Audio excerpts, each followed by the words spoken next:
siapkan diri. Apakah kamu sudah mandi? Dan kalian sudah gosok gigi? Wih. Yang terakhir, berpakaian rapi. Yang kedua, ingat baik-baik. Ini ada ibadah. Jadi harus sungguh-sungguh. Tidak boleh ngobrol, tidak boleh makan, apalagi bermain-main. Yang ketiga, siapkan Alkitab, buku catatan, dan hafal ayat hafalan yang diberikan. Selamat ibadah teman-teman. Yesus besok. Shalom, selamat pagi anak-anakku. Kita jumpa lagi di dalam ibadah sekolah minggu GBI Petamburan. Tetap semangat memuji Tuhan. Jangan lupa baca Alkitab, renungkan firman Tuhan, dan jangan lupa jaga kesehatan. Selalu pakai masker. Selamat beribadah. Tuhan Yesus memberkati. Salam.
Hari ini ibadah Abi bersama Kak Vera dan Kak Susi. Nah, Tapi sebelum kita ibadah, kita mau berdoa dulu. Semua lipat tangan, tutup mata, kita bersatu dalam doa.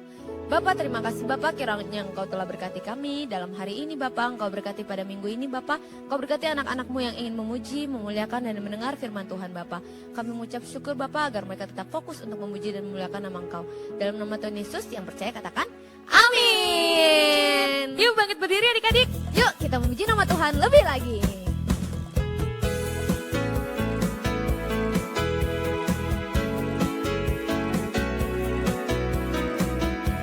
Sama-sama ya adik-adik. Duduk senang, berjalan senang, di mana-mana hatiku senang. Sejak siapa nih Kak? Sejak Yesus tolong saya, hatiku selalu senang. Lagi yuk. Duduk senang, berjalan senang, di mana-mana hatiku senang. Sejak Yesus tolong saya, hatiku hatiku selalu senang. Naik kereta yuk, yuk. Sungguh senangnya naik kereta, kereta besar buatan Tuhan. Supirnya Yesus, jalannya lurus. Siapa yang mau ikut pergi ke surga? Aduh celaka naik kereta, kereta kecil buatan iblis. Supirnya ngantuk tak bisa duduk, jalannya nubruk-nubruk menuju ke neraka. Sungguh senangnya naik kereta, kereta besar buatan Tuhan. Supirnya Yesus, jalannya lurus. Siapa yang mau ikut pergi ke surga? Aduh celaka naik kereta, kereta kecil buatan iblis. Supirnya ngantuk tak bisa duduk, jalannya nubruk-nubruk menuju ke neraka. Dalam suka dukaku kan tetap tersenyum, diolok dihina ku kan tetap tersenyum, karena ku tahu Tuhanku Yesus sertaku. Apapun terjadi ku kan tetap tersenyum. Dalam suka dukaku kan tetap tersenyum, diolok dihina ku kan tetap tersenyum, karena ku tahu Tuhanku Yesus sertaku. Apapun terjadi ku kan tetap tersenyum, karena ku tahu Tuhanku Yesus sertaku. Apapun terjadi ku kan tetap tersenyum, terjadi ku kan tetap tersenyum. Apapun terjadi ku kan tetap tersenyum. Beri sorak-sorai bagi Tuhan. Nah adik-adik, kita sudah memuji dan memuliakan nama Tuhan. Sekarang kita mau mendengarkan firman Tuhan. Kita siapin hati kita nyanyi sama-sama yuk.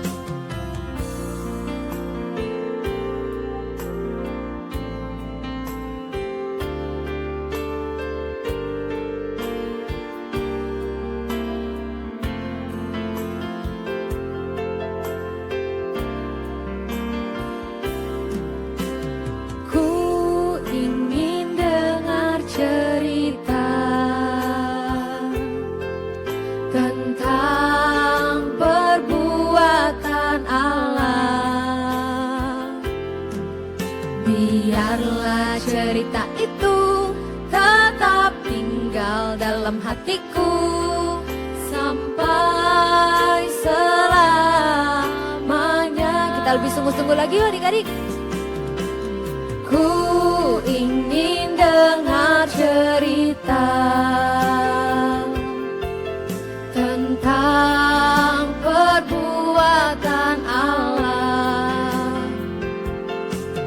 Biarlah cerita itu tetap tinggal dalam hatiku sampai selamanya. Biarlah cerita itu, biarlah cerita itu tetap tinggal dalam hatiku sampai selamanya.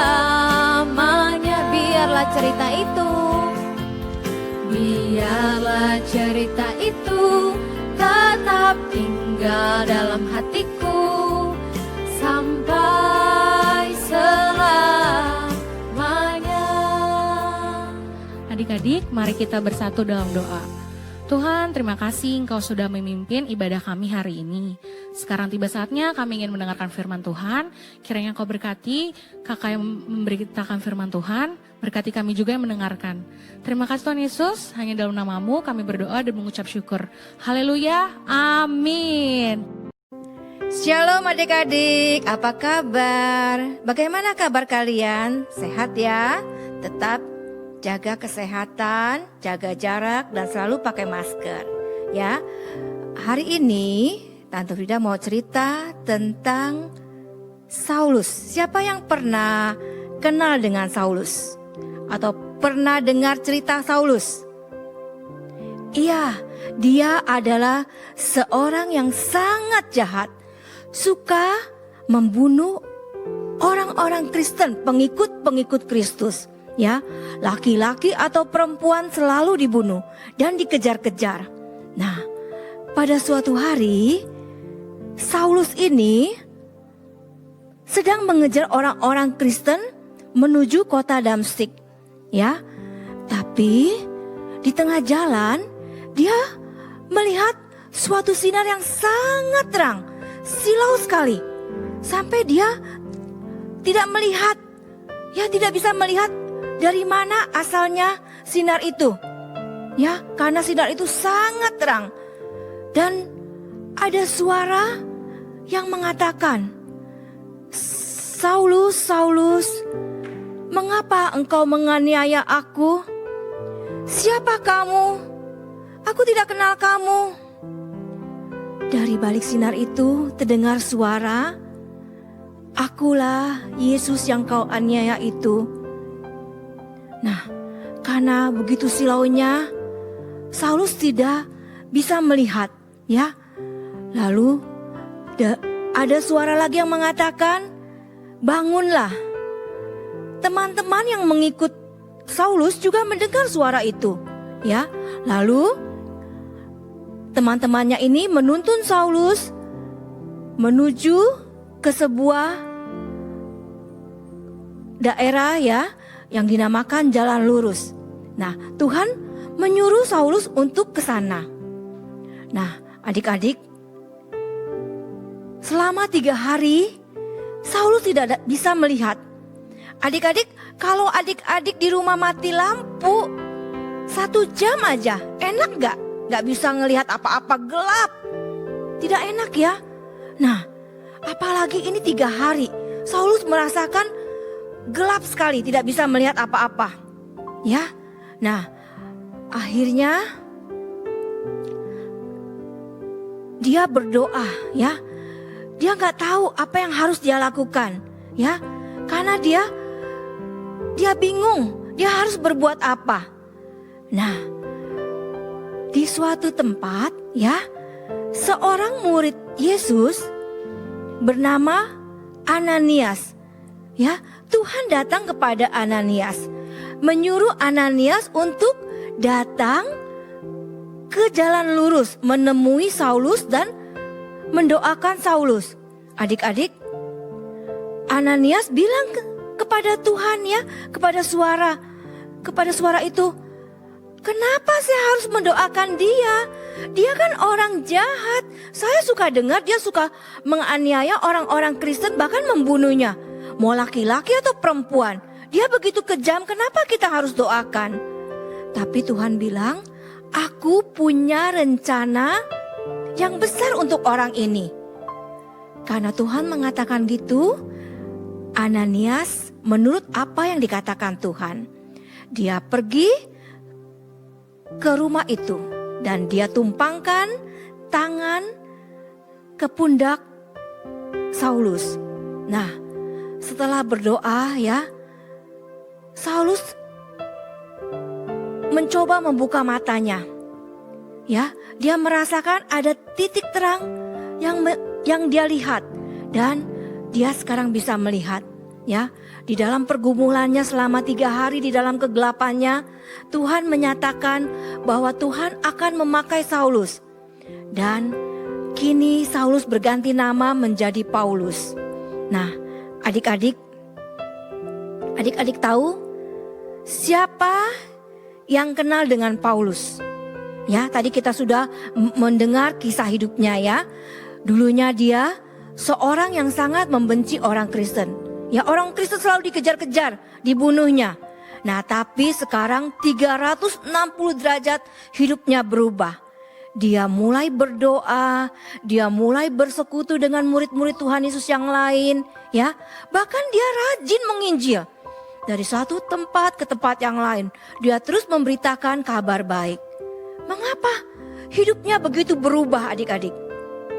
Ya, adik-adik mau tahu? Yuk kita baca, ya, Filipi 1 ayat 21 sampai 26. Coba adik-adik yang di rumah dibuka Alkitabnya, ya. Filipi 1 ayat 21 sampai 26.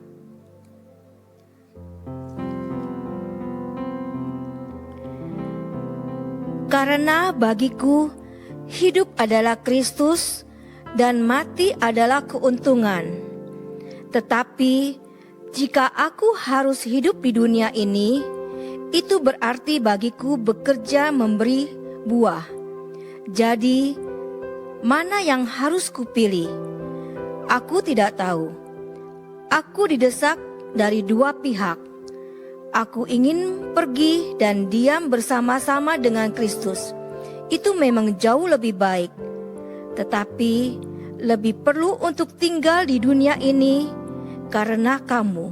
Dan dalam keyakinan ini tahulah aku akan tinggal dan akan bersama-sama lagi dengan kamu sekalian supaya kamu semakin maju dan bersukacita dalam iman.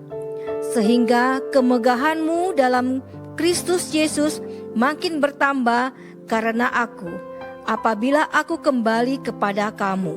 Nah, setelah kita baca tadi ya, di Filipi 1 ayat 21 itu ya sampai 26 ya, kenapa Paulus begitu berubah hidupnya sampai 360 derajat ya?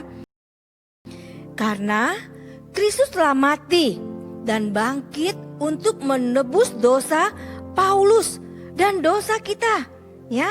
Sebab itu Paulus mengatakan ya, mati adalah keuntungan.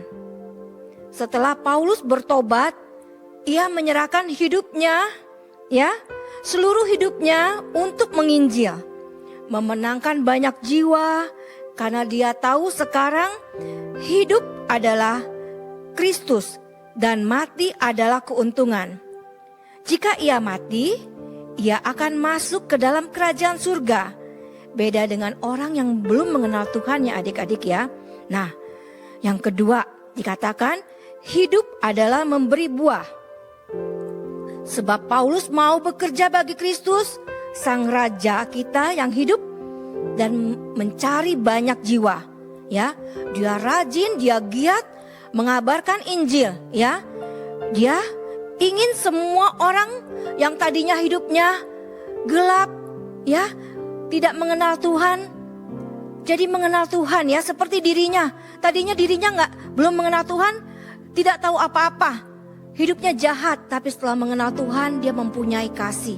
Ya, dia semakin mengasihi orang-orang, dia semakin giat untuk bersaksi. Yang ketiga adik-adik, penderitaan ya adalah kesempatan untuk tetap bersaksi. Adik-adik tahu ketika Paulus menulis surat kepada jemaat di Filipi, dia bukan dalam keadaan senang ya, bukan dalam keadaan dia bebas. Dia itu dalam keadaan di penjara ya. Nah, kalau di penjara kira-kira enak gak? Ya, susah ya tentunya ya. Tempatnya sempit, mungkin makanannya gak enak. Tapi Paulus begitu menyala-nyala jiwanya ya. Dia tetap semangat ya di dalam penjara. Dia terus menginjil ya, sehingga banyak jiwa-jiwa yang dimenangkan untuk Kristus. Nah, adik-adik berpikir, apa kita harus masuk penjara dulu Kak baru kita menginjil teman-teman kita? Enggak ya adik-adik ya. Nah, saat ini saat yang paling penting nih ya. Adik-adik kan di rumah ya, lagi pandemi ya. Adik-adik banyak waktu di rumah. Mungkin waktu belajar adik-adik gak lama ya, gak seperti waktu di sekolah belajarnya. Nah, ini kesempatan adik-adik untuk menginjil ya. Memang adik-adik gak bisa pergi dari satu tempat ke tempat lain ya. Adik-adik cukup ambil HP, WA sama teman ya. Apalagi teman yang belum mengenal Tuhan. Katakan, hai apa kabar? Bagaimana keadaan kamu? Sehatkah? Bagaimana kamu, rajin gak baca Alkitab? Rajin gak berdoa? Kalau temannya bilang, males ke sekolah minggu aja enggak. Adik-adik harus nasehatin teman-temannya ya. Kita harus berdoa ya, supaya virus ini cepat berlalu. Kita bisa cepat-cepat lagi, kita bisa sama-sama lagi ke sekolah minggu. Nah, adik-adik kan tiap minggu dikasih ayat hafalan tuh, ya, sama kakak-kakaknya ya. Nah, adik-adik boleh share, ya, ke teman-teman adik-adik. Nah, adik-adik biar urusan Tuhan, adik-adik menabur aja, menabur benih firman Tuhan. Biar urusan Tuhan yang memenangkan jiwa-jiwa tersebut, ya. Nah, adik-adik, ayat hafalan pada hari ini diambil dari Filipi 1 ayat 22a. Tetapi jika aku harus hidup di dunia ini, itu berarti bagiku bekerja memberi buah. Adik-adik mau bekerja kan buat Tuhan, supaya adik-adik menghasilkan buah pertobatan. Ya, demikianlah firman Tuhan pada pagi hari ini. Mari kita berdoa. Tuhan Yesus, terima kasih untuk firman-Mu pada pagi hari ini. Kami sudah mendengar cerita tentang Paulus Tuhan. Tuhan mau memakai Paulus dari yang jahat, dari orang yang membenci Engkau. Tapi sekarang kehidupannya memenangkan banyak jiwa. Tuhan, kami yang masih kecil ini, kami ingin dipakai Tuhan untuk memenangkan jiwa-jiwa. Biarlah kami boleh menjadi saksi-Mu Tuhan. Kami boleh bersaksi kepada teman-teman kami di sekolah, teman-teman kami di rumah, teman-teman kami bermain, keluarga kami yang belum percaya kepada Engkau, papa mama kami yang belum percaya kepada Engkau Tuhan. Berikanlah kami Tuhan hikmat untuk berkata-kata. Pakailah kami Tuhan yang masih kecil ini untuk menjadi saksi-Mu Tuhan. Terima kasih Tuhan untuk firman-Mu pada hari ini. Di dalam nama Tuhan Yesus kami berdoa. Amin. Nah, itu dia adik-adik firman Tuhan hari ini. Adik-adik jangan lupa ya ngumpulin ayat hafalan ke guru kelas masing-masing. Jangan lupa tuh ya. Terus adik-adik juga jangan lupa untuk menjaga apa Kak? Protokol kesehatan. Tetap Betul. ikutin ya adik-adik. Mencuci tangan Pakai masker dan jaga jarak. betul banget. Yuk kita nyanyi sama-sama.